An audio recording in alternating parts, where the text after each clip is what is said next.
it's Thursday afternoon, 3:45. So some of the things I've been doing today, this morning, I've been editing and sorting out last week's vlog, because you watch these a week in arrears, don't forget. And also, I created an art journal page in my, thought it was down there, it's not, it's something else, in my little 8x8 square art journal, and it was bloody awful. So you're not going to see it, maybe, I don't know, I might share it. Hello, Mr. Bentley. And 6, there we go. The sun's out today, as you can see. It's very bright. The door's open downstairs and the cushions are out on the patio furniture, so the dogs can wander in and out as they see fit, as they please. I think Mr. Bentley's coming because it's too warm. So yes, back to that art journal page. Yeah, I'm not going to show it. I may, maybe, just put a picture of it on one of the socials, maybe the Creative Collective, just with a little caption saying this is how not to do an art journal page. We all do it, you know. We can't create masterpieces every day and every time. It's hit and miss sometimes. Sometimes you do an art page and you just think, ugh, and you just turn the page and move on. That's what art journaling is all about. It's all about trial, it's all about error, it's all about learning from your mistakes, learning what to do and also what not to do. So don't be afraid to say, I'm sorry, but that page was absolute shh, and just move on and do another different one.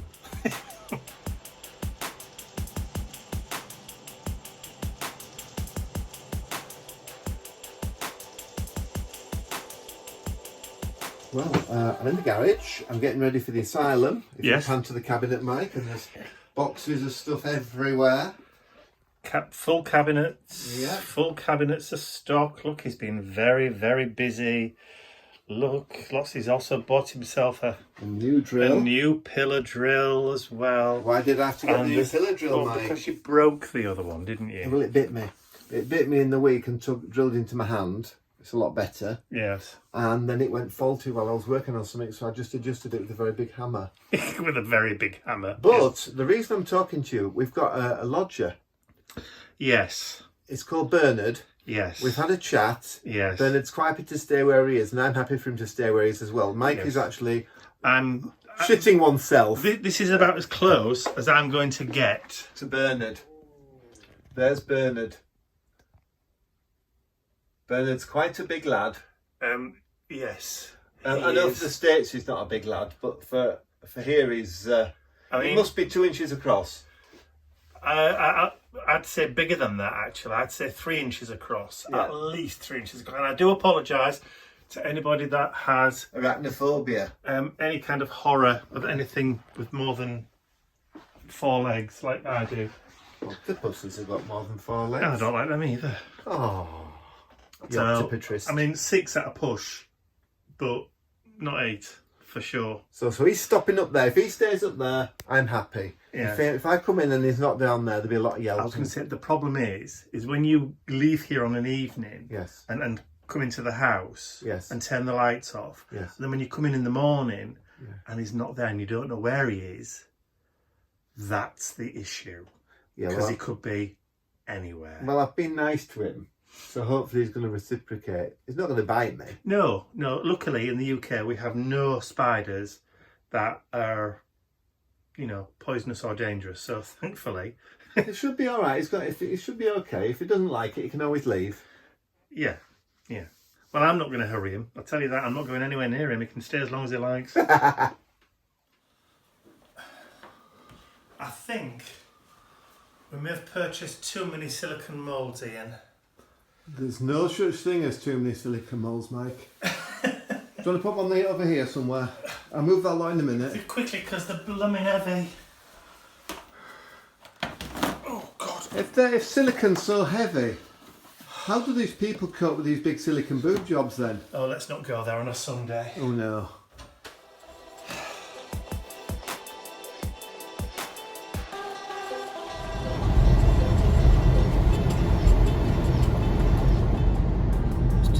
Fan down a bit. So it's Monday, it's the 21st of August. This month has just flown past at a heck of a rate. I can't believe we're nearly at the end. I'm on my way to Mum and Dad's, so just popping in just to see how they are, see if they want anything doing. Mum's already said that she wants me to help her put the new curtains up that we got her last week. Translated, that means she wants me to do it. But it means getting up on the steps to get to the curtain poles and the track and everything. So yeah, I prefer I did it rather than she did it. But also she's asked me to pick up some groceries for them on the way in. So that's where I'm off today. See the pattern properly. Yeah. Yes. There we go. So Mum's new curtains are up. Are you happy with them? Yes, thank you very much. Are you happy with them? Yes, oh, thank you. Yeah. Yeah, they look quite nice. And you've got matching cushions as well, look. All very good. So it's now 12 o'clock-ish, or just before 12. As you've seen, the curtains are up. She's very happy. We're just talking about, before I came away, we were talking about food and diets, because I weighed myself yesterday and I've lost a stone, which is about 14 pounds over the last few weeks that I've been kind of watching what I've been eating. So yeah, so it was a bit of a shock to me. So very happy about that. So we're just talking to Mum about it, and she was saying about, well, how have you done it? So I was saying about watching how many grams of carbohydrates I've been eating per meal and per day, and how much protein I've been eating per meal per day, and making sure that I'm not going over, and being aware what type of food is classed as a carbohydrate. So biscuits, cookies, wafers, you know, the matzo wafers, that kind of thing. What we call here in the UK Ryvita, which are for slimming but still classed as carbohydrates, because anything that's made with flour really is carbohydrate. Also rice, potatoes, you know, pasta, anything like that. Anything that's got a lot of sugar in it, obviously. So just basically going through the basics with her again, because you know, a lot of it, because of her dementia, she's kind of lost. So she's not, you know, if she wants to lose weight, she wants to do it through cutting back on portion sizes, knowing how many potatoes is enough, you know, how many potatoes physically before you've done anything to them is enough to do. Then she'll kind of know what's over and what's under. So anyway, so that's what we were talking about before I came away. So they're all done, they're all happy. So I'm just on my way home now.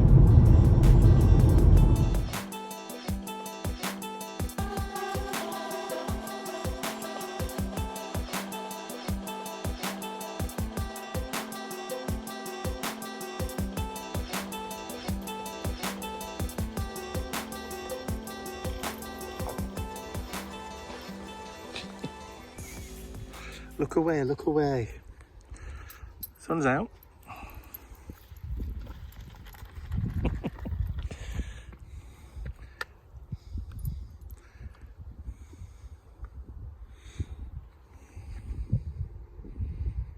This is why it takes us forever to get anywhere. This way, please. That's it. Not round the other side of the tree.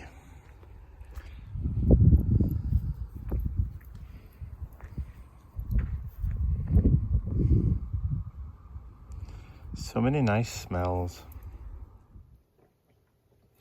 I've done a couple of art journal pages this week. One extra, I think, this week.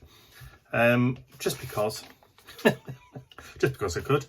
But I've also been experimenting a little bit with the the way that I do my intros to my videos. We, as a YouTube creator, we get bombarded with like advice from experts on how to best engage with your customers and how to best get people to view and that kind of thing. And most of it's just absolute nonsense, and they give you contradictory information as well, particularly about the way that the YouTube algorithm works and the way that the YouTube suggests your videos to new people, which is really contradictory really with what they say.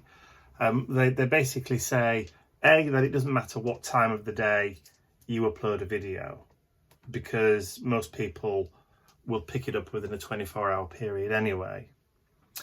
And then they go and say, well, how your video is suggested to other people is based on its first few hours after it's been uploaded as to how many people have actually watched it. So if you upload your video in the middle of the night, for example, nobody's going to watch it because they're all asleep, which means that YouTube go, oh, nobody's interested in this video, so we're not going to recommend it to anybody.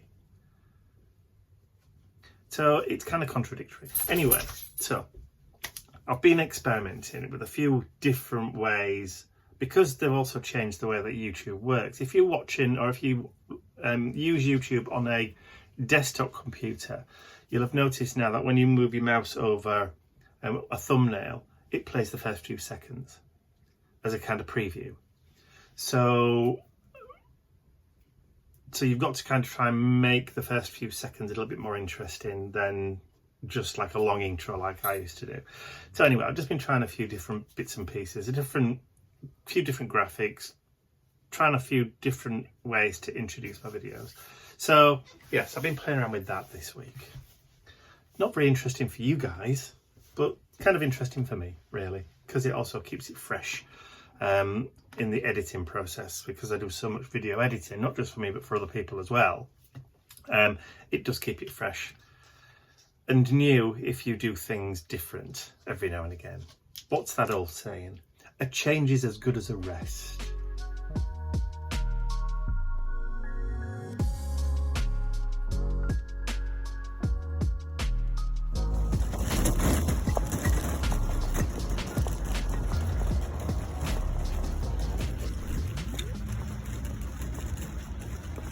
It's locked, it won't let you in. Anyway, it never does. Now try. There you go. It's like magic. Yeah, nice.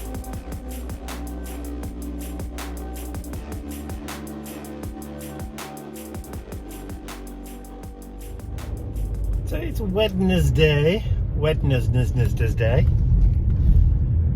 and it's just approaching 1 PM in the afternoon. So I've been shopping with Mum this morning.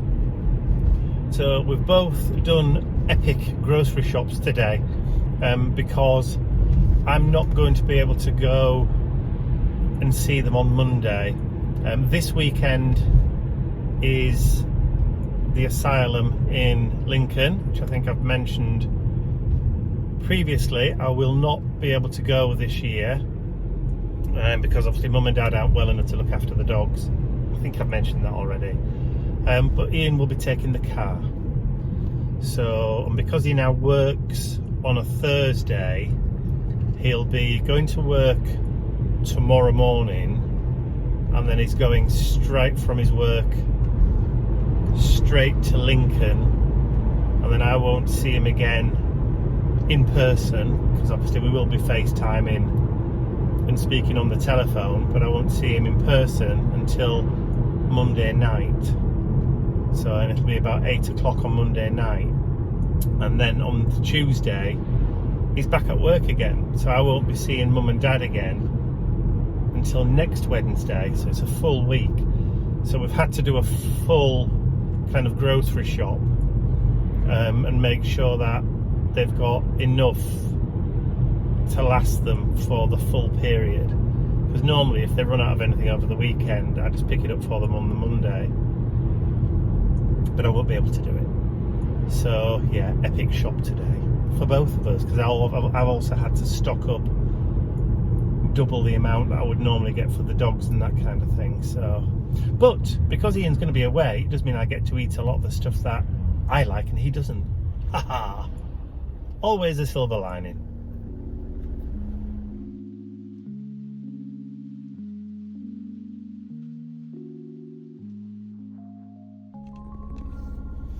I forgot to mention, Ian's asked me to stop off at the wholesalers and grab a few bits and pieces for him. Batteries, 9-volt batteries to be precise. So I've been having a tidy up, and I've I've been going through all of my Halloween craft stuff. Most of this is Tim Holtz. There are some kind of napkins. There's a collection of Tim Holtz, I think, abandoned papers. Also some dating from quite a few years ago. Probably one of the first ones. There's loads of other papers there. Some of those kind of warm wallpapery ones there. There's some of my digi-download papers in there as well. There's all sorts of stuff. There's a tray of spiders. Seems to be a lot of spiders this week. There's even one there, look. But in this box as well, there's all sorts of stuff. I mean, there's stamps that I picked up. I mean, I bought that stamp. It must have been 10 years ago. On our first, actually more than 10 years ago now. Because I think Ian, no, it's actually coming up to 10 years. Because Ian had just turned 50 and he's 60 this year. So yeah, about 10 years ago. That was from a stamp set. I think it's a Martha Stewart stamp. I bought it from our first visit into a Michael's in the States. There was a full set. God knows that's one of them as well. And it was, when we went, it was around about October time. So they had all the Halloween stuff in. But I couldn't buy a huge amount of stuff because obviously we had limited room in the suitcase.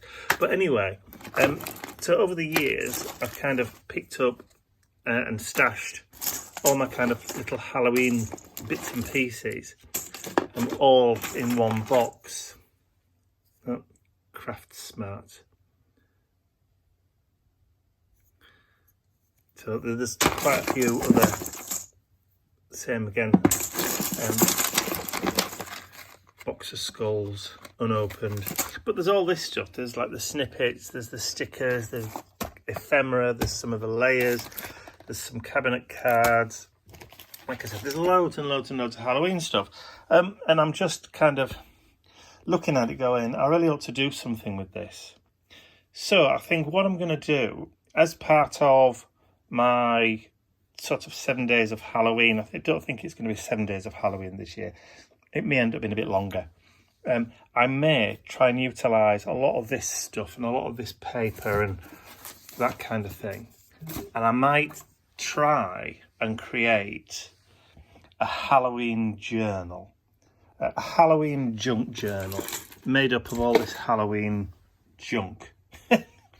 So create signatures and pockets and journaling cards and cabinet cards and that kind of stuff, and just see how much of this stuff that I've got I can actually utilise in the Halloween journal. So, but maybe don't do it in just one video, do it in a series of videos over maybe the space of a week. So it may end up being 2 weeks of Halloween this year, or it may end up being Spooktember, or the whole of October. Spooktober. Spooktember. Kind of like that one. Might do it through September instead for the journal, and then carry on with the 7 days of Halloween in October. Who knows? I'll have to think it through, give it some thought, maybe do a little bit of planning and see what comes up. I'd like to say a huge thank you to all of my angels, because without you, these videos would not be possible. And don't forget, you can access your exclusive angel-only content over on my website. There's a link in the description area below. Thank you.